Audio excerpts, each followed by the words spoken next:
And now, 15-year-old magic sensation, Kyle Eschen. Like most magicians, I employ the use of animals in my act, but not doves or rabbits, because I'm a rebel at heart. As you probably inferred by my wild and unorthodox haircut.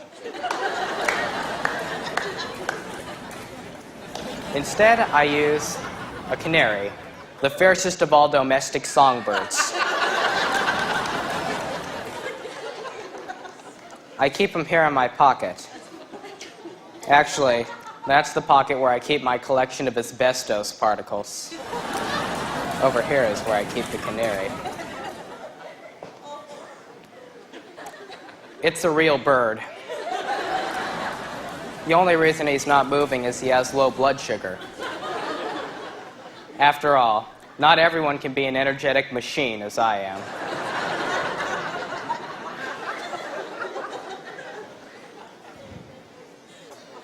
Incidentally, I've named him after cutting-edge reporter Geraldo Rivera. He's at large. I must now retrieve his cage in my typical flamboyant fashion.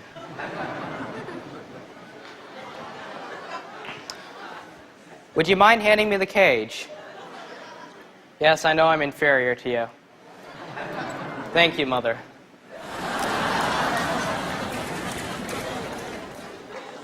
My mother is actually a very nice person. She makes me dinner sometimes.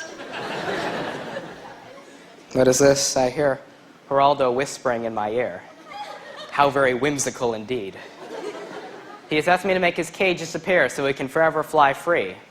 I, of course, shall fulfill his request, because he's the only living creature in my household that does not make fun of me. So on the count of 3, Geraldo's cage will disappear. 1, 2, 3.